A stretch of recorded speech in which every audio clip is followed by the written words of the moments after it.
কর্ম এবং ফল। দেখতে গেলে এই সমস্ত ব্রহ্মাণ্ড এই দুইয়ের মাঝেই স্থির হয়ে আছে। মানুষজন কর্ম করেন ভালো ফল লাভের আশায়, আর ভালো ফল লাভের আশায় উনি এটাই ভুলে যান যে উনি যে কর্ম করছেন তা কি করছেন।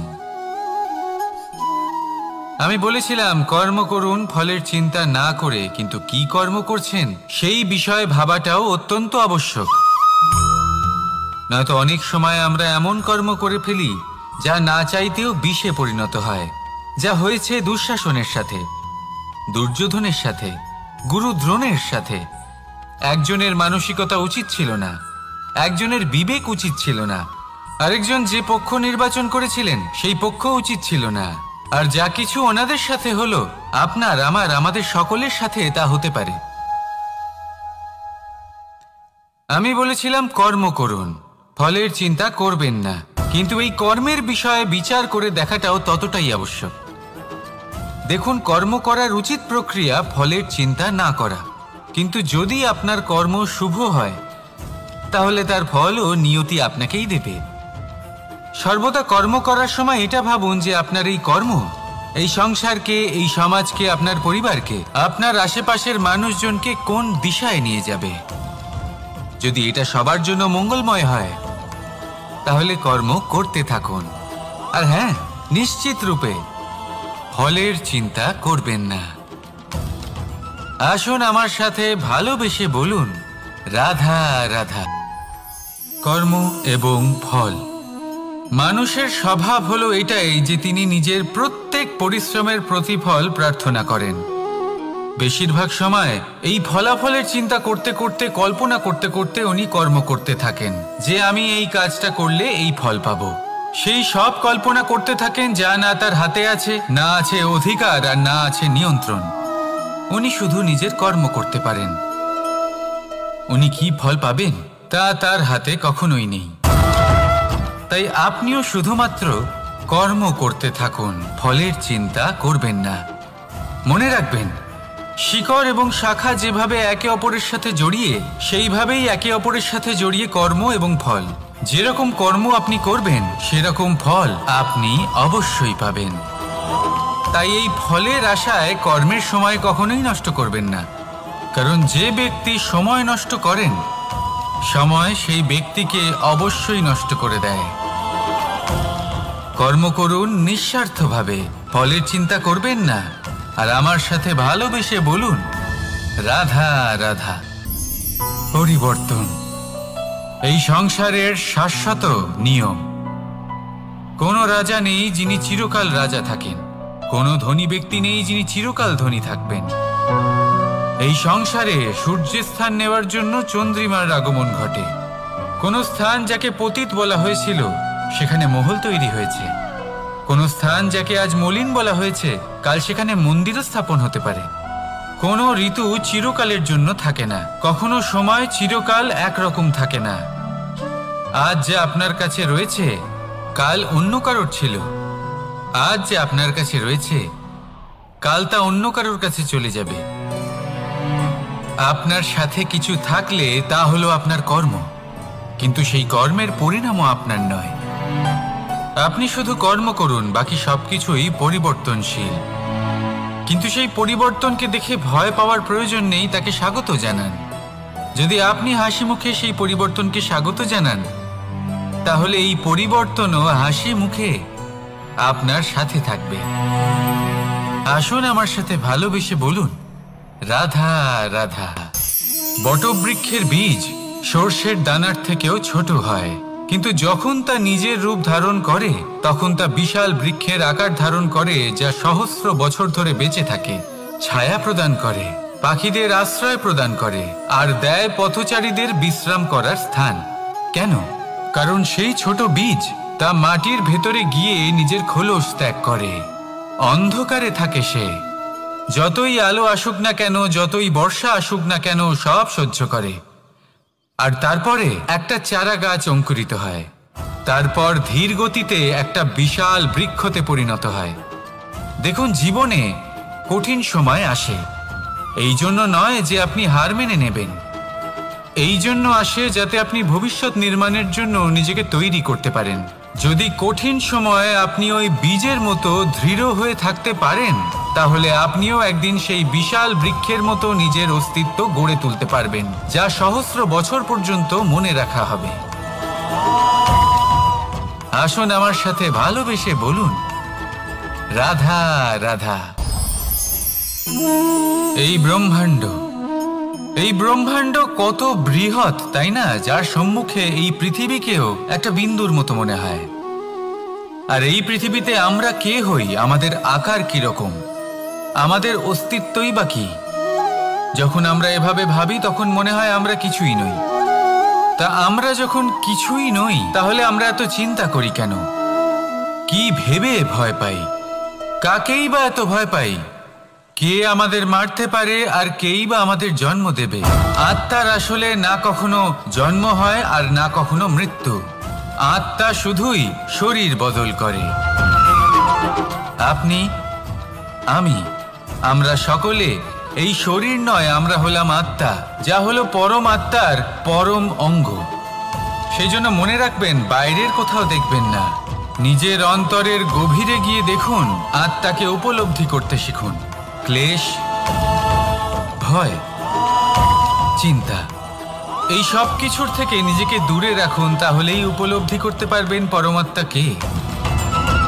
তাহলে আসুন আমার সাথে ভালোবেসে বলুন, রাধা রাধা। সঞ্চয়। মানুষের যখন থেকে বোধ বুদ্ধি হয়, সঞ্চয় করতে আরম্ভ করে দেন। সঞ্চয় করতে থাকেন ভোজনের, সঞ্চয় অর্থের, সঞ্চয় শক্তির। নিজের জন্য করেন, নিজের পরিবারের জন্য করেন, নিজের স্ত্রীর জন্য করেন, সন্তানের জন্য করেন, সন্তানের সন্তানের জন্যও সঞ্চয় করেন। সঞ্চয় করার জন্য ওনার কাছে অনেক কারণ রয়েছে, কারণ উনি এটা ভাবেন যে এই সঞ্চিত শক্তির জন্য কেউ ওনার কোনো ক্ষতি করতে পারবে না। মানুষ ভুলে যান একটা গুরুত্বপূর্ণ কথা, এই সত্য, উনি এই সংসারে খালি হাতেই এসেছিলেন আর এখান থেকে ওনাকে খালি হাতেই যেতে হবে। যা এখানকার তা এখানেই থেকে যাবে। আর যদি কিছু ওনার সাথে যায় তা হলো ওনার কর্ম, আর কিচ্ছু নয়। তাই যদি কিছু অর্জন করতে চান, তাহলে শুভ কর্ম অর্জন করুন, আত্মশক্তি অর্জন করুন, কারণ পরলোকে এটাই হবে আপনার সম্পত্তি। তাহলে কি এটা আপনি অর্জন করতে চান না? আসুন আর আমার সাথে ভালোবেসে বলুন, রাধা রাধা। সদিচ্ছা। দেখতে গেলে 3 অক্ষরে তৈরি এই শব্দ, কিন্তু সমস্ত ত্রিলোক তার উপরেই আধারিত। আপনি এই সংসারে এসেছেন, তখন অবশ্যই শ্বাস নেবেন, কিন্তু তার বদলে আপনাকে কিছু তো দিতেই হবে। আপনার উপর নির্ভর করছে আপনি কি দেবেন।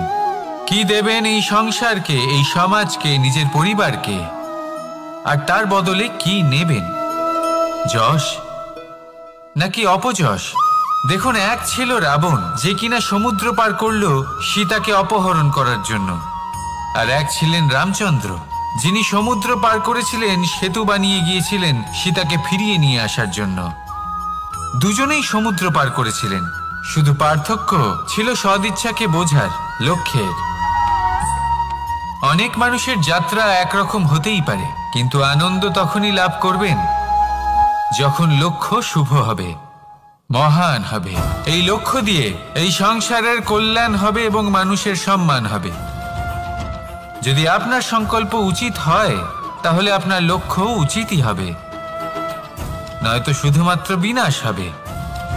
আর উচিত এটাই হবে যে বিনাশের হাত থেকে যেন নিজেকে বাঁচানো যায়, কি বলেন? তাই জীবনে যে লক্ষ্য স্থির করছেন, মনে রাখবেন তা যেন শুভ লক্ষ্য হয়। যদি এরকম হয়, তাহলে আপনার যাত্রা, আপনার জীবন দুটোই শুভময় হবে। আসুন আর আমার সাথে ভালোবেসে বলুন, রাধা রাধা।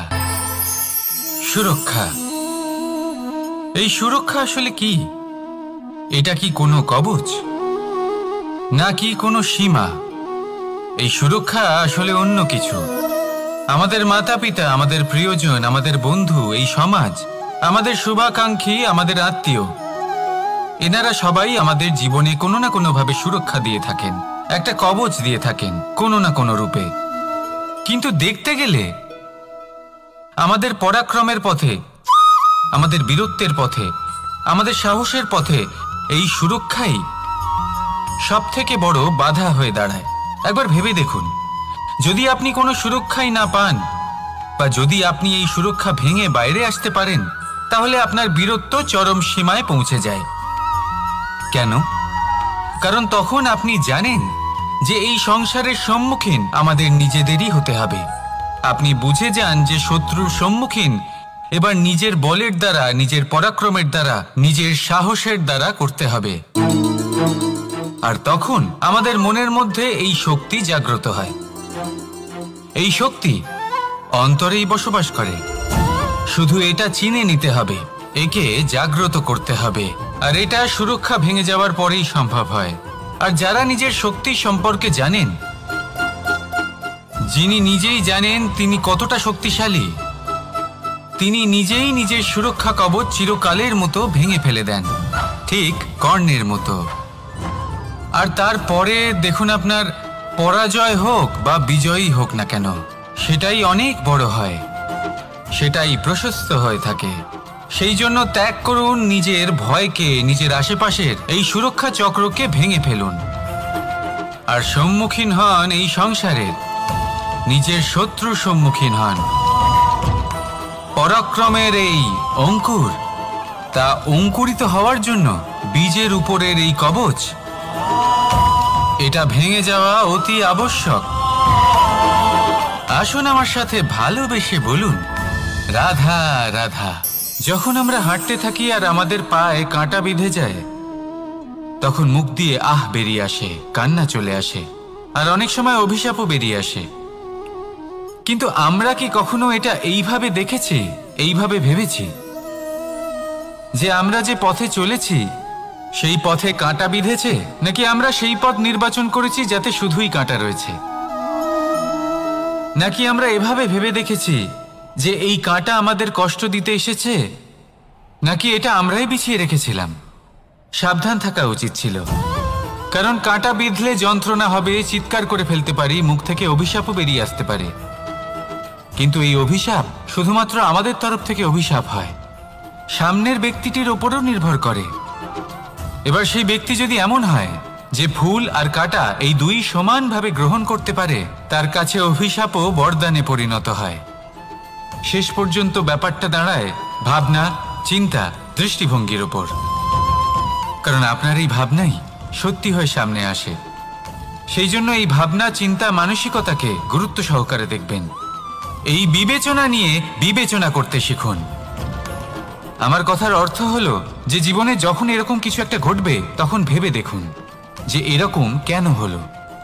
আপনি কি এমন কোনো কর্ম করেছিলেন যার কর্মফল এটা? এমন কোনো কাজ যা অনুচিত ছিল, অসত্য ছিল, যা অভদ্রতার কারণ ছিল? ভেবে দেখা প্রয়োজন। দেখুন, ইচ্ছে হলো আপনার যে আপনি কি করতে চান, ভাবনা আপনার, সত্য আপনার, জীবন আপনার, সিদ্ধান্ত আপনার। আসুন আর আমার সাথে ভালোবেসে বলুন, রাধা রাধা। সময়, এই সময় আসলে কি? এই সময় একটা সরল রেখা তো কখনোই নয়। সময় হলো একটা চক্র, যেখানে এর আদি সেখানেই হলো এর অন্ত, আর যেখানে তা শেষ হয় সেখান থেকেই তার শুরু হয়। এই সময় একটা অত্যন্ত বিচিত্র চিন্তা, বিচিত্র ভাবনা, এ একটা বিচিত্র বস্তু যা কেউ বুঝতে পারেন না। এই সময়ের লীলা, এর কোনো প্রমাণ নেই, কোনো জ্ঞান নেই, কোনো পরিমাপ নেই। শুধু এটুকু আমরা জানতে পারি, যেখানে শেষ হবে সেখান থেকে একটা নতুন সূচনাও হবে।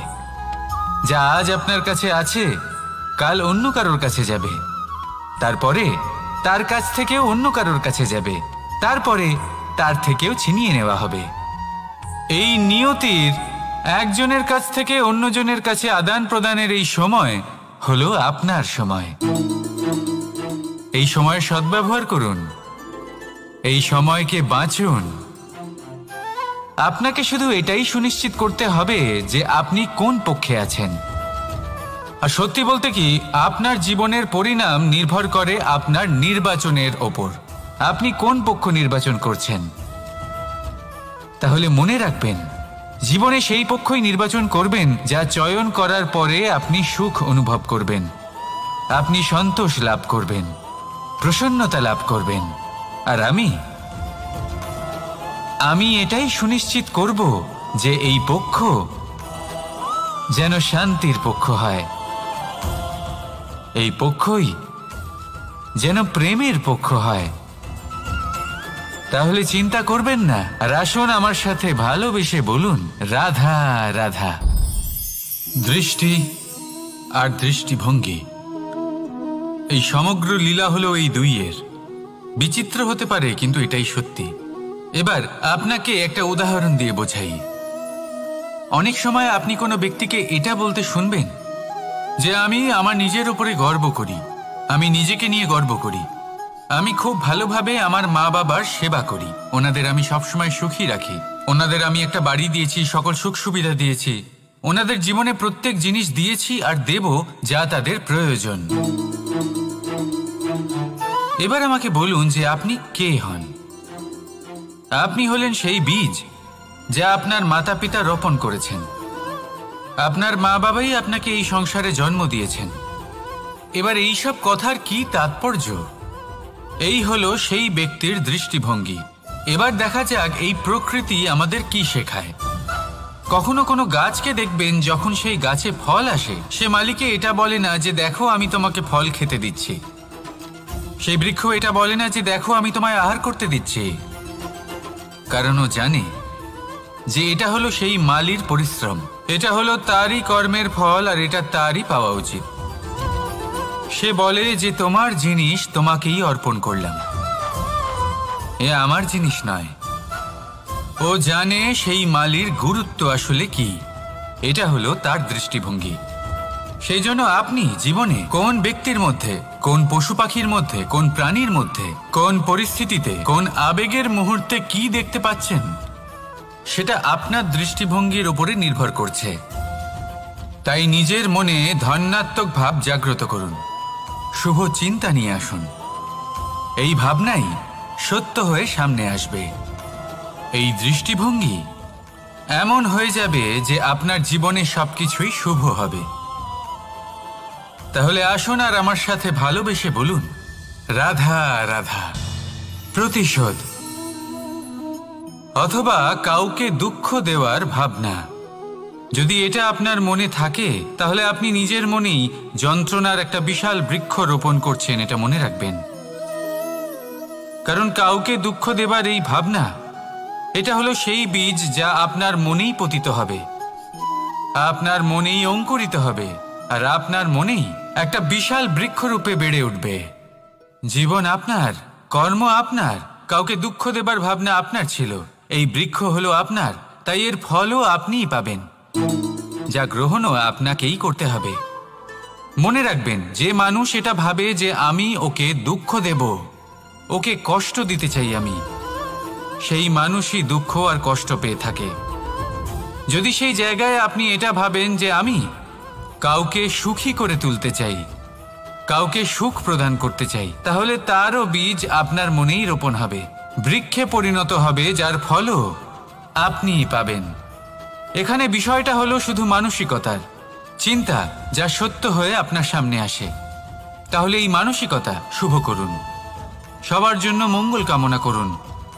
অন্যের মনে আপনার জন্য ভালো চিন্তা থাকুক বা না থাকুক, আপনি সবার জন্য শুভ চিন্তা করে কর্ম করতে থাকুন, তাহলে আপনার সাথেও ভালোই হবে। তাহলে আসুন আর আমার সাথে ভালোবেসে বলুন রাধা রাধা। সুখ আর অভিজ্ঞতা, এই দুই জীবনে একসাথে কখনোই আসে না। মনে রাখবেন, যেখানে সুখ থাকে সেখানে অভিজ্ঞতা থাকে না, আর যখন এই সুখ আমাদের জীবন থেকে দূরে চলে যায়, তখন আমাদের জীবনে আসে এই অভিজ্ঞতা। পরমাত্মা, প্রকৃতি, নিয়তি এই অভিজ্ঞতাকে আমাদের জীবনে পাঠান, যাতে আমরা একটা অত্যন্ত গুরুত্বপূর্ণ শিক্ষা, একটা জ্ঞান প্রাপ্ত করতে পারি। এই অভিজ্ঞতা আমাদের শেখায় যে অতীতে এমন কি হয়েছিল যা আমাদের করা উচিত হয়নি। আমাদের শেখায় ভবিষ্যতে এমন কি আছে যা আমাদের করা উচিত আর কি করা উচিত নয়। দেখতে গেলে এই অভিজ্ঞতা আমাদের সেই শিক্ষা দেয় যার জন্য আমরা সুখের দিকে উচিতভাবে অগ্রসর হতে পারি। সেই জন্য জীবনে যখনই দুঃখ আসবে, দুঃখের এই সময় আসবে, তখন হতাশ হবেন না। বোঝার চেষ্টা করুন এই পরিস্থিতি কেন এসেছে, কি শিক্ষা দিতে এসেছে। যদি আপনি সেই জ্ঞান লাভ করেন, সুখের পথে অগ্রসর হন, তাও উচিত রূপে, তাহলে এই অভিজ্ঞতার উদ্দেশ্য পূরণ হয়ে যায়। তাহলে আসুন আর আমার সাথে ভালোবেসে বলুন, রাধা রাধা। এবং ফল, মানুষের স্বভাব হলো এটাই যে তিনি নিজের প্রত্যেক পরিশ্রমের প্রতিফল প্রার্থনা করেন। বেশিরভাগ সময় এই ফলাফলের চিন্তা করতে করতে, কল্পনা করতে করতে উনি কর্ম করতে থাকেন যে আমি এই কাজটা করলে এই ফল পাবো। সেই সব কল্পনা করতে থাকেন যা না তার হাতে আছে, না আছে অধিকার আর না আছে নিয়ন্ত্রণ। উনি শুধু নিজের কর্ম করতে পারেন। উনি কি ফল পাবেন তা তার হাতে কখনোই নেই। তাই আপনিও শুধুমাত্র কর্ম করতে থাকুন, ফলের চিন্তা করবেন না। মনে রাখবেন, শিকড় এবং শাখা যেভাবে একে অপরের সাথে জড়িয়ে, সেইভাবেই একে অপরের সাথে জড়িয়ে কর্ম এবং ফল। যেরকম কর্ম আপনি করবেন সেরকম ফল আপনি অবশ্যই পাবেন। তাই এই ফলের আশায় কর্মের সময় কখনোই নষ্ট করবেন না, কারণ যে ব্যক্তি সময় নষ্ট করেন, সময় সেই ব্যক্তিকে অবশ্যই নষ্ট করে দেয়। কর্ম করুন নিঃস্বার্থভাবে, ফলের চিন্তা করবেন না, আর আমার সাথে ভালোবেসে বলুন, রাধা রাধা। কর্ম এবং ফল, দেখতে গেলে এই সমস্ত ব্রহ্মাণ্ড এই দুইয়ের মাঝেই স্থির হয়ে আছে। মানুষজন কর্ম করেন ভালো ফল লাভের আশায়, আর ভালো ফল লাভের আশায় উনি এটাই ভুলে যান যে উনি যে কর্ম করছেন তা কি করছেন। আমি বলেছিলাম কর্ম করুন ফলের চিন্তা না করে, কিন্তু কি কর্ম করছেন সেই বিষয়ে ভাবাটাও অত্যন্ত আবশ্যক। নয়তো অনেক সময় আমরা এমন কর্ম করে ফেলি যা না চাইতেও বিষে পরিণত হয়, যা হয়েছে দুঃশাসনের সাথে, দুর্যোধনের সাথে, গুরু দ্রোণের সাথে। একজনের মানসিকতা উচিত ছিল না, একজনের বিবেক উচিত ছিল না, আরেকজন যে পক্ষ নির্বাচন করেছিলেন সেই পক্ষ উচিত ছিল না। আর যা কিছু ওনাদের সাথে হলো, আপনার আমার আমাদের সকলের সাথে তা হতে পারে। আমি বলেছিলাম কর্ম করুন, ফলের চিন্তা করবেন না, কিন্তু এই কর্মের বিষয়ে বিচার করে দেখাটাও ততটাই আবশ্যক। দেখুন, কর্ম করার উচিত প্রক্রিয়া ফলের চিন্তা না করা, কিন্তু যদি আপনার কর্ম শুভ হয় তাহলে তার ফল ও নিয়তি আপনাকেই দেবে। সর্বদা কর্ম করার সময় এটা ভাবুন যে আপনার এই কর্ম এই সংসারকে, এই সমাজকে, আপনার পরিবারকে, আপনার আশেপাশের মানুষজনকে কোন দিশায় নিয়ে যাবে। যদি এটা সবার জন্য মঙ্গলময় হয় তাহলে কর্ম করতে থাকুন।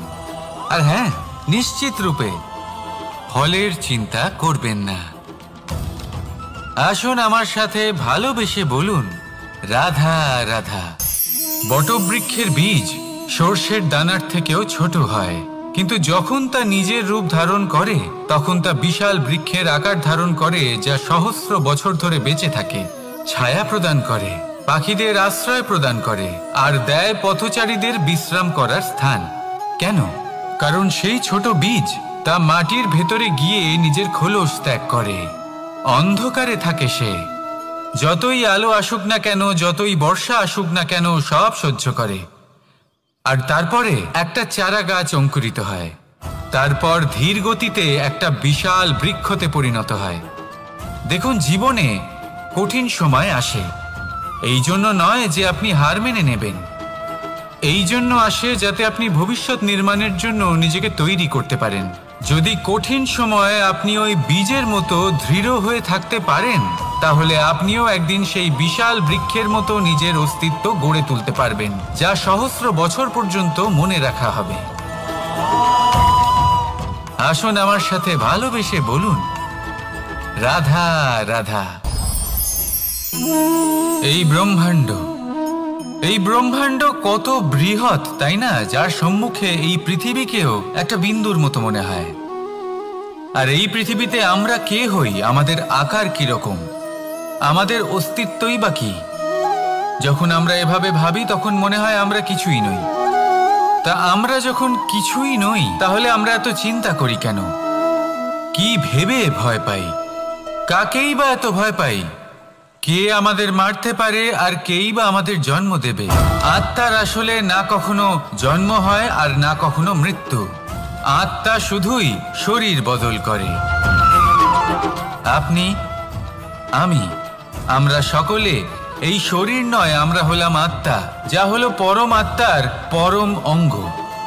সেই জন্য মনে রাখবেন, বাইরের কোথাও দেখবেন না, নিজের অন্তরের গভীরে গিয়ে দেখুন, আত্মাকে উপলব্ধি করতে শিখুন। ক্লেশ, ভয়, চিন্তা, এই সব কিছুর থেকে নিজেকে দূরে রাখুন, তাহলেই উপলব্ধি করতে পারবেন পরমাত্মাকে। তাহলে আসুন আমার সাথে ভালোবেসে বলুন, রাধা রাধা। পরিবর্তন এই সংসারের শাশ্বত নিয়ম।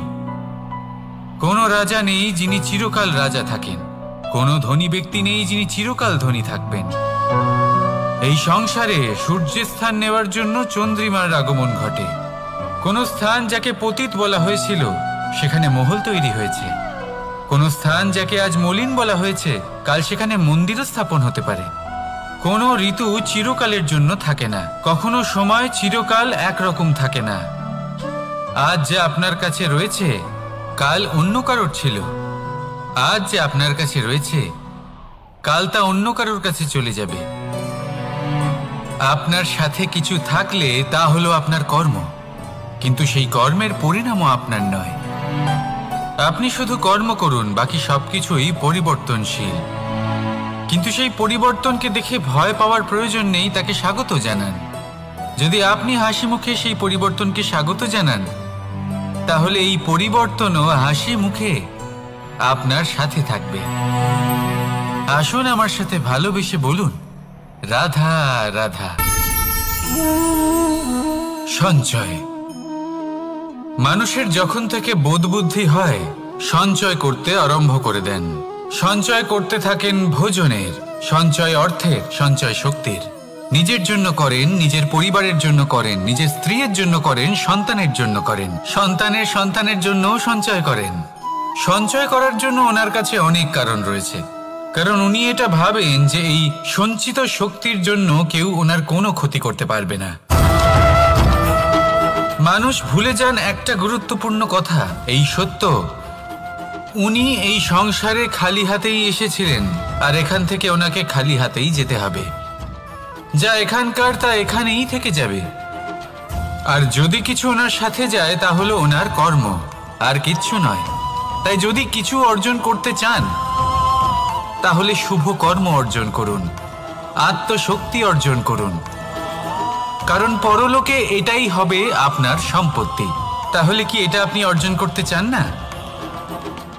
আসুন আর আমার সাথে ভালোবেসে বলুন, রাধা রাধা।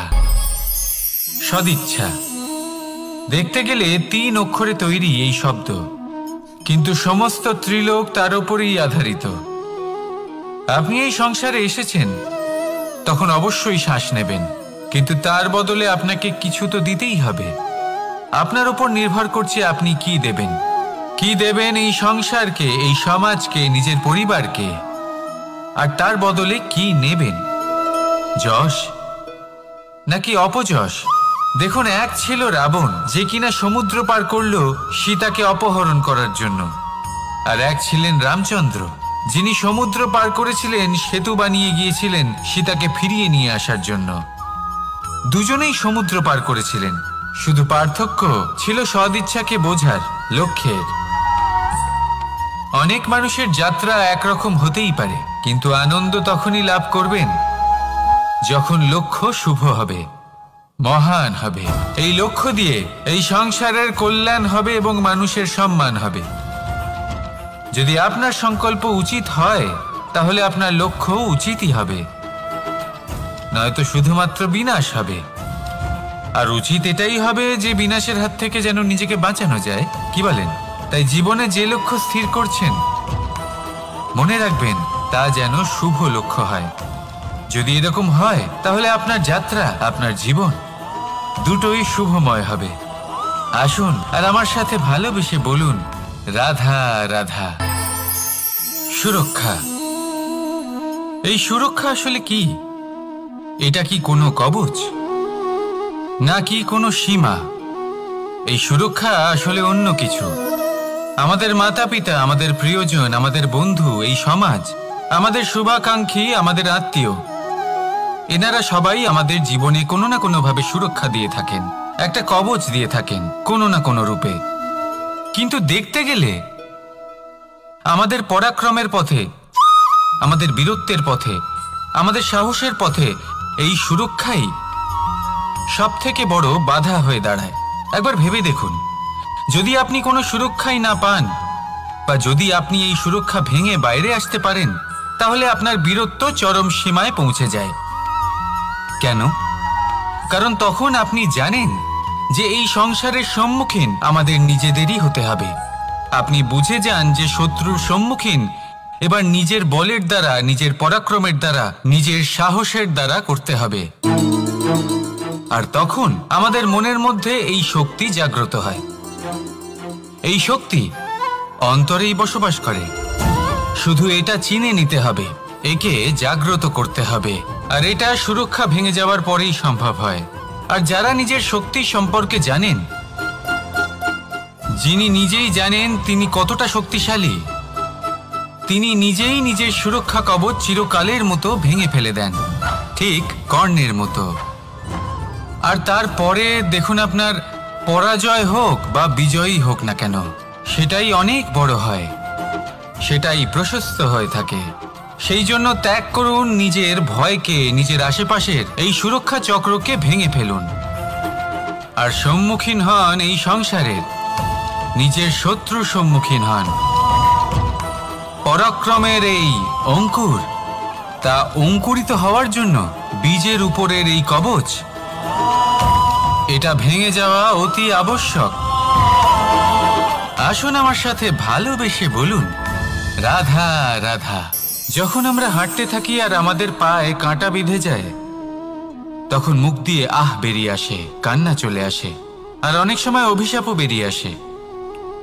কিন্তু আমরা কি কখনো এটা এইভাবে দেখেছি, এইভাবে ভেবেছি যে আমরা যে পথে চলেছি সেই পথে কাঁটা বিঁধেছে, নাকি আমরা সেই পথ নির্বাচন করেছি যাতে শুধুই কাঁটা রয়েছে?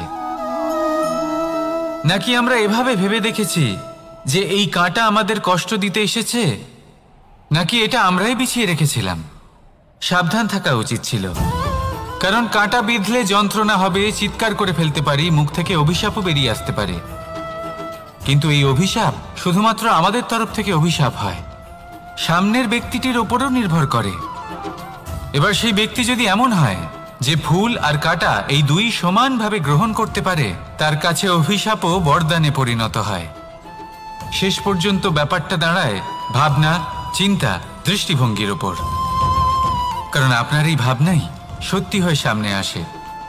সেই জন্য এই ভাবনা, চিন্তা, মানসিকতাকে গুরুত্ব সহকারে দেখবেন।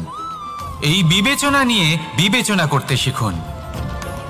আমার কথার অর্থ হলো যে জীবনে যখন এরকম কিছু একটা ঘটবে, তখন ভেবে দেখুন যে এরকম কেন হলো। আপনি কি এমন কোনো কর্ম করেছিলেন যার কর্মফল এটা? এমন কোনো কাজ যা অনুচিত ছিল, অসত্য ছিল, যা অভদ্রতার কারণ ছিল? ভেবে দেখা প্রয়োজন।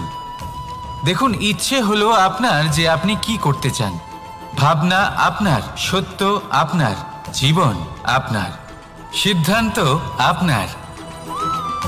আসুন আর আমার সাথে ভালোবেসে বলুন, রাধা রাধা।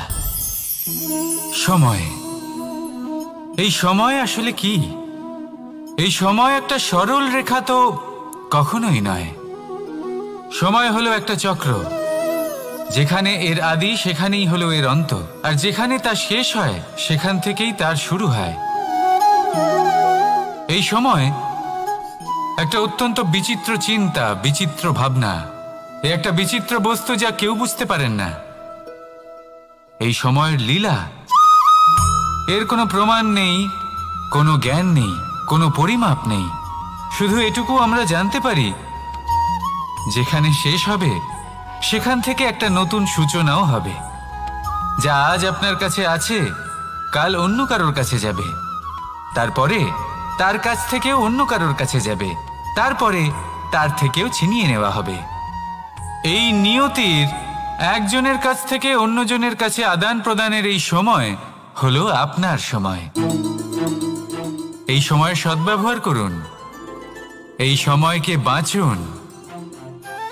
আপনাকে শুধু এটাই সুনিশ্চিত করতে হবে যে আপনি কোন পক্ষে আছেন। আর সত্যি বলতে কি, আপনার জীবনের পরিণাম নির্ভর করে আপনার নির্বাচনের ওপর। আপনি কোন পক্ষ নির্বাচন করছেন। তাহলে মনে রাখবেন, জীবনে সেই পক্ষই নির্বাচন করবেন যা চয়ন করার পরে আপনি সুখ অনুভব করবেন, আপনি সন্তোষ লাভ করবেন, প্রসন্নতা লাভ করবেন। আর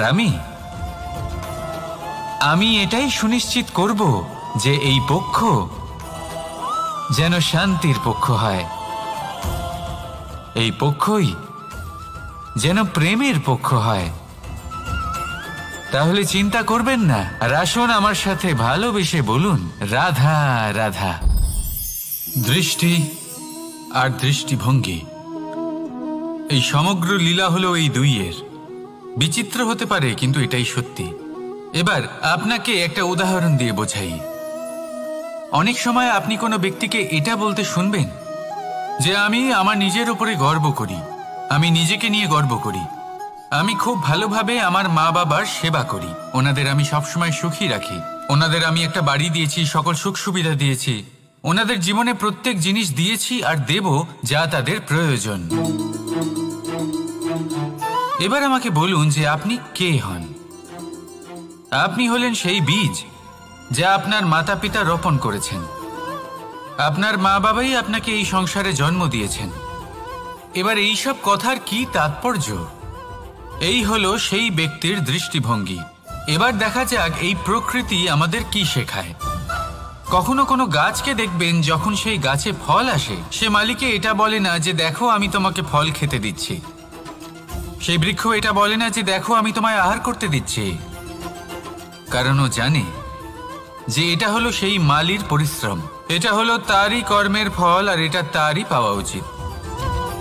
সে বলে যে তোমার জিনিস তোমাকেই অর্পণ করলাম, এ আমার জিনিস নয়। ও জানে সেই মালির গুরুত্ব আসলে কি। এটা হলো তার দৃষ্টিভঙ্গি। সেই জন্য আপনি জীবনে কোন ব্যক্তির মধ্যে, কোন পশু পাখির মধ্যে, কোন প্রাণীর মধ্যে, কোন পরিস্থিতিতে, কোন আবেগের মুহূর্তে কি দেখতে পাচ্ছেন, সেটা আপনার দৃষ্টিভঙ্গির উপরে নির্ভর করছে।